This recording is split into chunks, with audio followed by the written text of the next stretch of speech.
I'm Oiza Sule. I am the writer and producer of Remember, and I'm also an actress. I'm Ryan Gourley. I was the DOP slash cam op, I guess. I also write and direct and shoot my own things. Hi, I'm Nyakong. I was the director in Remember. I'm also an actress, writer, and producer. All right, so for the first one, what was the inspiration behind Remember? Ugh. Honestly, the inspiration was just me looking at relationships, and I was thinking about like in relationships throughout the good and the bad times, like what makes it worth it for people to stay and tough that out. So that was the inspiration and just trying to answer that question. All right, cool. And how much of the story has changed from the first to final draft? The first draft was very elementary, I guess I would say, just because it was my first time ever like writing, screenwriting, and so there was lots of like holes missing. But the final draft, like it definitely had a much more built-in storyline, and the characters were much more fully built. So Yeah, that's important. I feel like a lot of the times, especially starting out in the film industry or just as a writer in general, you feel as though the first draft is the final. But as you go through the process, you learn that it goes like scripts go through multiple drafts, and sometimes they're even rewritten the day of, which is really yes, crazy and challenging for the actors. But I mean, that's amazing that you were able to just write it and rework it to get to where it is right now. Always, I was wondering if you have like an answer for this. It's fine if not, but more so your writing process and how that like starts. If you plan anything out, or if you just jump into it and then revise later, or yeah, do you have full beat sheets? Do you have character sheets? How you come up with the title, all that. I just kind of want to pick your brain a little bit on your writing process. my goodness, that's such a good question. Because I'm such a newbie, I for this project specifically, no, I didn't have any like beat sheets or character sheets when I first started. I kind of just like outlined. I knew that the idea itself was kind of huge, and I was like, okay, how can I make it a short though? Because I still wanted to know if like the idea was stupid or if it was a good Okay. idea. So I did outline. So I did outline the whole story that I wanted to tell all the way through. And then I picked like the key parts that I thought would make a good short and be able to tell that story in a smaller scale. Um, and then for characters, that's when after I do all that, then I start going into like characters and trying to figure out what my characters are like. Um, and then the title, I think I was just playing around with memory. Mm. And I was like, what's a good word around memory? And I was like, remember, done. Oh, awesome. No, yeah, Yeah. that's cool to hear because, and I think that was like super smart of you the way you went with that because I see a lot of times people have a film idea, and it's not a bad thing. I'm not bashing these people or anything, but like they'll have a film idea that would maybe be best as a feature. But instead of taking key parts of that feature idea into a short, they try to condense the entire feature into a short. It could feel really bloated, and I don't think that's the case here. And that would be why, because you were able to, you had this big idea. And went, okay, well, I want to cherry pick specific beats to actually put into a short to kind of get this bite-sized version. So, oh, that's cool. Yeah. Thanks. Yeah, great question, Ryan. That was great. I like this. It's more of like a conversation, kind of like the roundtable vibe you wanted. I'm on my phone. I just looked up Remember on YouTube, and you guys, it's already at 9.8K views. Like it's Oh my literally almost at goodness. 10,000 views. How does that feel, Oiza, knowing that your very first short film, your very first time writing, producing, etc., um, it's literally almost at 10,000 views, and people are in the comment section asking for more. Like, what does that feel like? That is crazy, honestly. I don't think my brain can truly comprehend that because I honestly, I would have been happy with like 2,000, 1,000.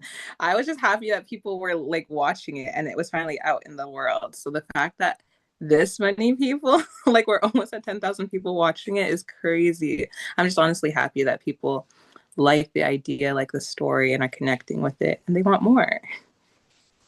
What are some of the things you learned through producing your first film? I learned that it takes a lot of hard work because my background is as an actor. So like I'd never produced anything before. And being a producer is a different kind of beast. So I learned that it takes a lot of hard work, a lot of patience, and a lot of determination to get things done, especially during the pre-production stage. You have to be on top of it. With your experience then as an actor actress first, how did that maybe not change things because this, this is your first time like fully producing something. What takeaways did you have going into it? Because it's not like you just jumped into it as your first thing making it, first time making a short film and you never acted or done anything before that. You would just be fully blind, but you obviously would have some knowledge now acting before. How did that shape maybe even how you wrote and then how you were, um, how you yourself were even acting, if that makes sense? Mhm. Because you have that this portion of filmmaking under your belt and now you're adding this part, but I know this part would have helped this, you know what I mean? So Yeah, no, it I'm curious definitely about that. did. It definitely did. Having that acting background helped for sure. Even my writing, like I was able to like try and pinpoint different like emotions and like in the story that I wanted to pull out so that it would connect more with the audience. I think it also helps because like I just had the imagery in my head already of what I Mm. was looking for and what I was trying to bring off the page.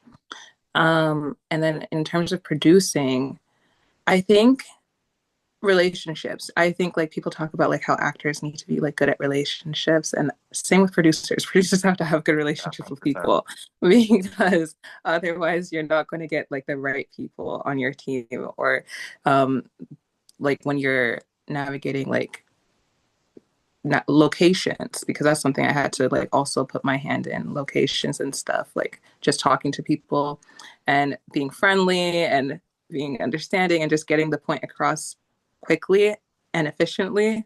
Mhm. So I learned a lot for sure. Cool. Yeah. No, it's such a social industry or art It form that is. we do that having that social aspect down, I think is like almost half the battle in a lot of ways. Mm-hmm. So, cool. Yeah, good question. We all know that the pre-production phase is really hectic and it can get crazy really quickly, especially if you are under a time crunch or just if you have a very small crew. So, what is something that helped you remain grounded during that pre-production process? Pre-production, I think I felt grounded the most as a writer because when I had my playlist, like I had a writing playlist, I was locked in. And that playlist, every time I was like working on the script and the story, I would put it on and I just felt immediately immersed. And it was just good because like I was able to start with like this emotion and be like, okay, this is what I'm working towards. And I had that in mind. So even that flew bled into production and producing because that having that goal in mind just helped me to know that this is where I'm starting from and this is where I want to be and this is where I'm going. So What songs, what were some songs on the playlist? I have to ask. that is a very good question. Honestly, let me pull it up really quick actually because it's been a minute since I've obviously listened to the playlist. Do you know Intro by Ariana Grande Not by from name, but Of maybe if I heard course. it. From her Eternal Sunshine album. Yeah, it's a really Yes. fun song to sing. I like that one a lot. Yes, that song was there. There was Obsessed by Mariah Carey. She was on there. Ceilings by Lizzie McAlpine. Spring into Summer also by Lizzie McAlpine. Those were two really good ones. Tate McRae was on here. That's great. Oh, Calgary Artist. This was also filmed in Calgary, so. Yeah, Yeah, shout out Calgary. exactly. No, there's a lot of like different vibes for sure. But I think Ariana Grande, Tate McRae, and even some Selena. Those Oh, were like the big nice. Okay. ones. All right. Yeah, yeah. So now that you've produced your very first film, what advice would you offer to first-time producers or people that are scared to dip their toes into the water? And this can It's be a been question for both of you, actually. Yeah, yeah, no, of course. I would say it's going to be hard, but don't give up because truly I think that was like my biggest lesson as well. Like there were so many times during pre-production that I was like, let me just give up because things were not working out and it just felt like things weren't aligned and there was just so many obstacles. But that is filmmaking. You're going to get hit obstacles and it's how you overcome them. And that's just what makes the end result all the more worth it, I think. So don't give up. Yeah, I mean, obviously, I wasn't part of the like full producing side of this thing, would have made my own stuff and definitely learned a lot and always learn on every new production. I think the biggest thing, especially at this level, um, and this sounds super cliche, but genuinely like have fun with what you're doing.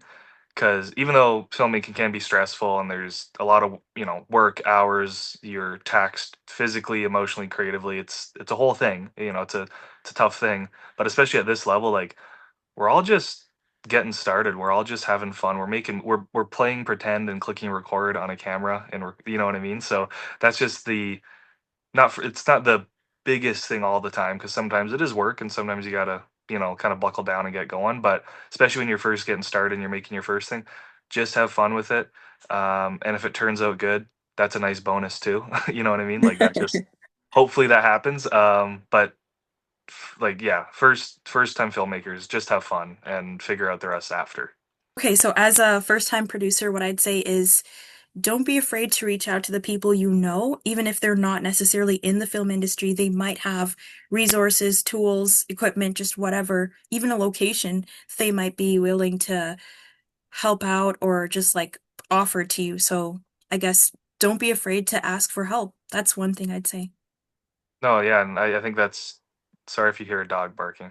I think that's like super valid and super important to do is, and I think people don't realize that because when you look at how Hollywood's made, it's like okay, it costs thousands or millions, and these locations are locked down. So you go into it with thinking, okay, well if I want a cabin in the woods, I need to rent one. Okay, that's money. That's a whole thing to figure out, and maybe that's the case, and you do have to figure that out, but you might as well send it to your family group chat, whether or not it's embarrassing or weird or feels goofy.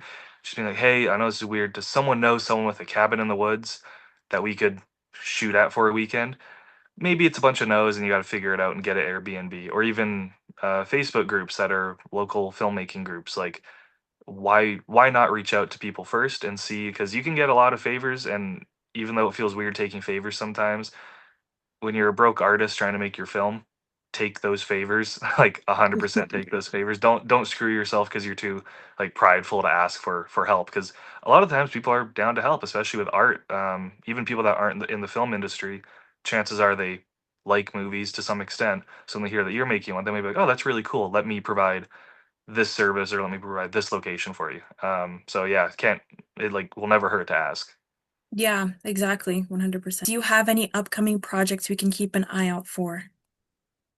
Ooh, I do. I'm currently working on another feature, um, as well as like the part two or like the whatever the project of Remember is going to turn into. I'm also working on that as well. Ryan, do you have any upcoming projects we can keep an eye out for as well? I guess we can all answer this. Mhm.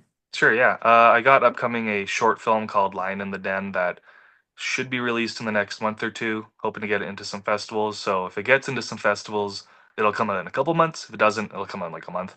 A couple other small things, and then uh, developing a feature to maybe shoot in the summer, but that's very, very early stages.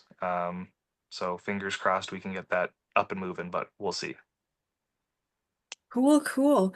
And for myself, last spring I produced as well as acted in a project that'll be airing on Telus Optic TV in the fall of this year. So that's something to keep an eye out for. It's called Junk Boys, and there's a Z at the end, so it's Boiz.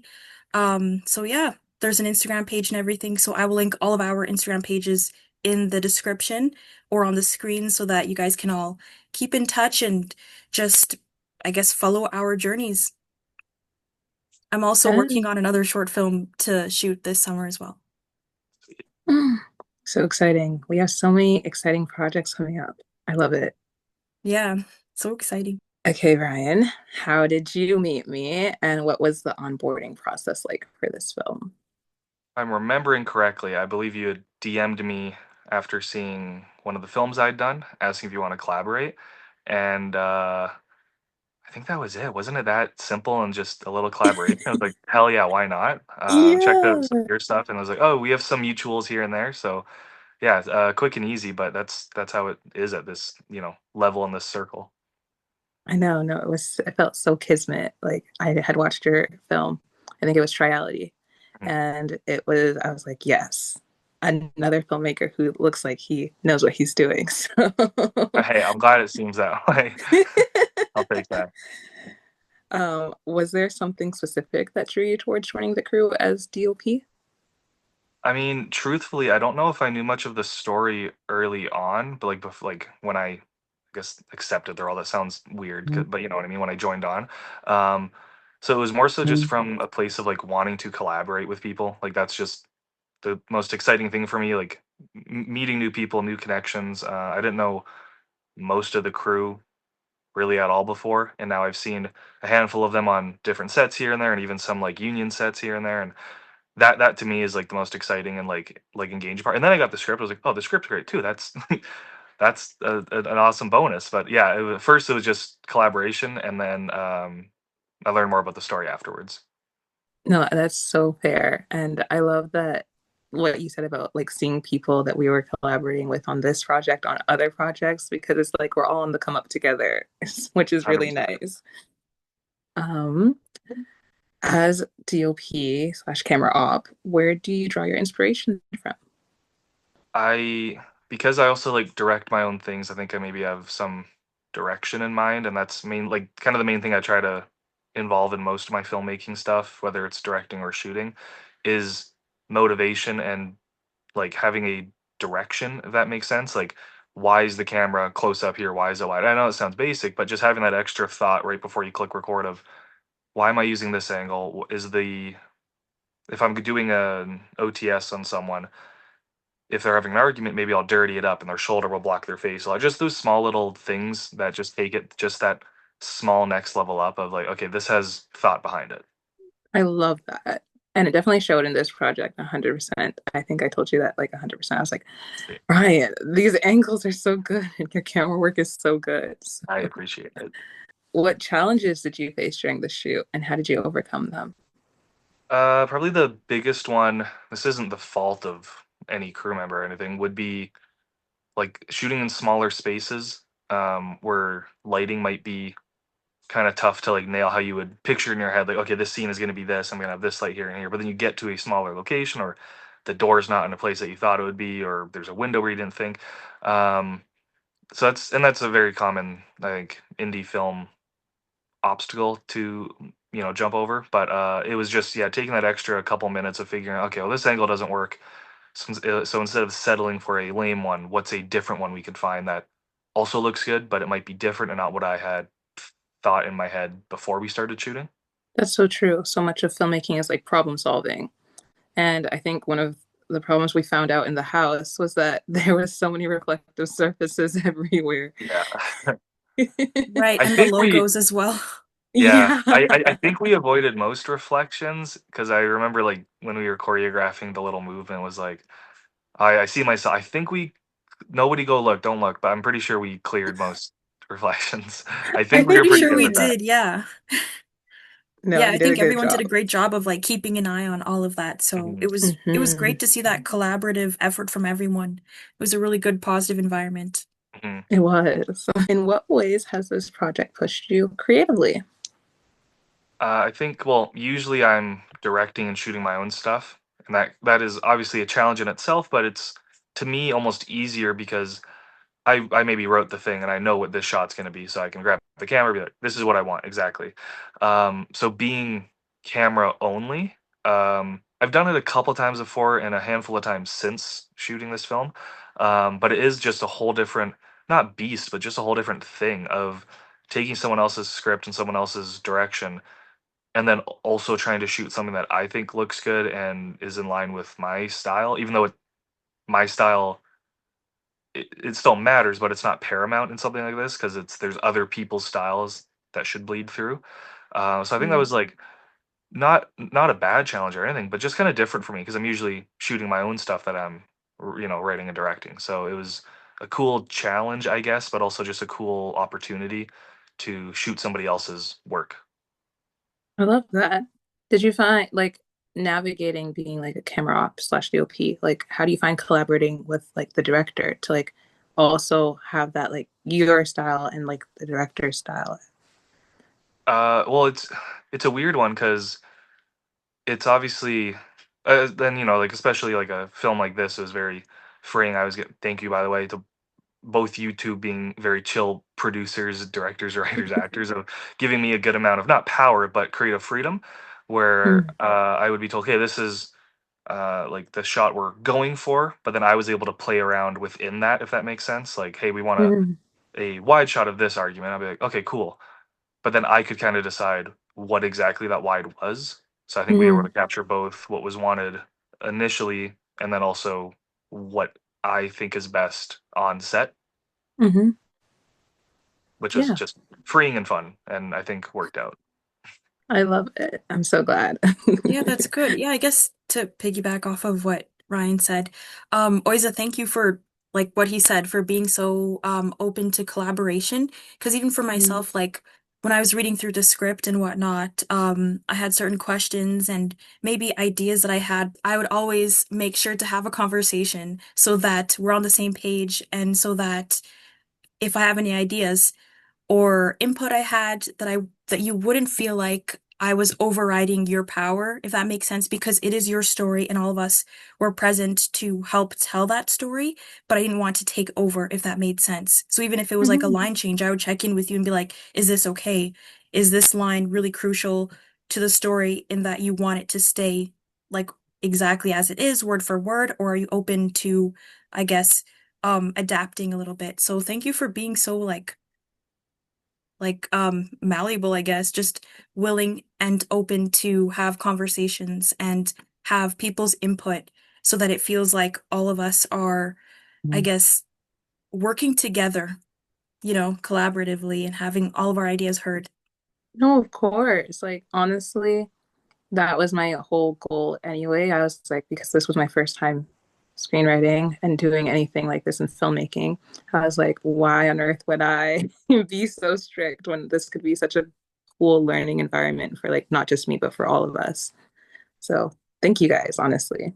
What scene are you most proud of visually and why, Ryan? I think the this might be like a shock, I guess, compared to some other shots that people would think of. The like whole house argument scene. It might not be the most like visually jaw dropping, I don't think, just because we weren't able to like fully set deck a house or anything like that and get all the crazy lights going on or anything. But I think I was proud of myself for the um I guess blocking would kind of be the term, but almost like choreograph of the camera of we shot most of that scene in pretty large one takes with fluid movement, which I think was good for you can actually, I guess, attest to this. I hope help the actors be in the moment instead of cutting after every small um, line, letting it flow through almost the whole scene, and just shot it in a couple mostly long one takes that were just flipping other side, not cutting the axis, but just going to the turning around. So I was proud of that, where we figured, okay, when I'm here, because I didn't, I want to maintain the axis between the actors, but then you guys moved over by the sink, and then okay, where does camera go here? And then when you spun around, whose shoulder I'm over when? And I'm just glad that it worked because I wasn't uber confident in the moment. I was like, I think this is making sense, like I think this is working how I think it's gonna work. So yeah, that's probably one that I'm most proud of. I think you should be so proud of that because I think it reads so well in the final product. And even as an actor, like in the moment, so helpful helping us stay in that moment of the Awesome, tension that was there. So it was so great. awesome. Well, I'm glad. But in your opinion, what was the most challenging scene to film? I don't know if Uh, you have a different answer. I don't know if I touched on it fully. I might have before, but the bar flashback scene, just because that was such a tight space, where when we picture like, and it actually like again that I guess two walls we kind of shot on. did actually look like a small town bar half decently, which was nice. But of course, when you read in a script bar, you're picturing like a full bar. You're like, okay, cool, I'll do this and that, and then smaller space. You're like, oh shoot, okay, and even just the like physical side of, can we fit a light in here? And we were able to, and then even trying to fill out, because again, it wasn't a super long room camera from camera's point of view. So having the two background extras stand there just to flesh it out, even that was tough to make it not look like they were 3 feet away. Um, Mhm. which again, I think it worked out pretty all right, but that was definitely a tougher one of like just small confined space, trying to get multiple angles without showing the back, the crew in the background or the lights in the background. I think it turned out like solid overall, but that was definitely a more challenging location, I guess, for camera. Oh, 100%. I remember it was a lot of figuring out, and even me, I thought it was going to be slightly bigger because I had only looked at the location through pictures before, like I Fair. had actually like gone into that space. But guys, finding a bar is so hard. Yeah, I bet. Finding a bar location is so hard. But I'm glad we were able to make it work, and it looks believable. Yeah, I think Awesome. it looked really good, even like with the coloring. I think everyone's like the main two, Rome and Kyra, like their skin tones with like the orange and the yellow and like the color grading and the browns in the bar. I think it all just looks so good. Hmm. So I think everything just worked out, even though it was a smaller, tighter space. Also, I guess to add on to that question, for me, the hardest, I guess, or most difficult scene to film probably would have been, I guess, the hospital scene when all of the characters enter, like Kyra's mom, dad, and then when Will and Rome are there and the doctor, because obviously it was my first time directing, other than doing Monster High doll movies. Where you can literally, you grab the dolls, you make them do things, so it's obviously way easier. But just having so many different moving parts, so many different people, and just having to break it down and I guess choreograph and block out all of the different movements and making sure that it all looked cohesive, believable, and that everyone felt comfortable and that their voices were being heard as well. So at first, I was nervous, but I think it all worked out perfectly. Just, I guess one thing I tried to do was just remember that haha, remember that I just needed to break it down piece by piece rather than feeling like I had to tackle everything all at once, um, just to make it more digestible. So yeah, for me, that was the most difficult scene to film, but I think that's my favorite scene to watch, honestly. I love it.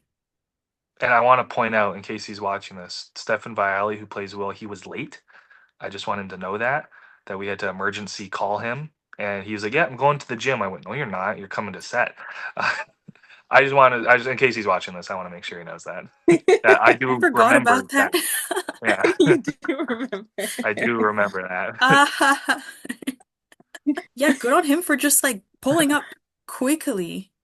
I mean, Yeah. honestly, I think like jokes aside, I think that's probably why that scene was like doable and hopefully um, digestible, as you had said for you, where the cast we had was just so good at acting, but also chill to be around. And Mm. obviously, like you want good actors, which we all had, which was again huge. But again, as I said before, having people that are like chill and nice to be around, that's like close to the same importance as skill. Important on set. And it's good to have a good working environment for everyone because we're all building something together. And it would be really bad to do that with people you don't like. So, Yeah. And it's not worth burning any bridges at this level. Like, mhm. Yeah, there's so few of us anyway. So, I mean, like mhm, everyone was really great on this set, and some of the connections you make are ones that you may need later. Like, for example, Long did the sound on Remember. mm, That's where I met him, and I actually reached out to him to do sound on Junk Boys, which is, like I mm, mentioned earlier, coming out um in the fall on Telus. So, yeah, I awesome. mean, we can always collaborate, so it's important to just have good people around you. Yeah, and I've seen Oiza. I didn't see you, but you saw me on a union Yes. show, and then I saw Aru as background on that on Abandons as Yeah, well. the It's abandons. kind of Oh, funny. what were you doing on the Abandons? I did a handful of things. I did like just some day calls for camera trainee, grip, and locations. Wow, that's cool. Yeah, it was a lot. That's cool. And then yeah, Yeah, I've seen like Long's done sound on a few things that I've worked on recently. It's always kind of like, oh, you're the I know you because from the yeah, I know you.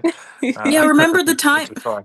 Yeah. Remember, thank you so much, Oiza, for trusting us with your project and for having us on board. It was an amazing experience that I will cherish forever.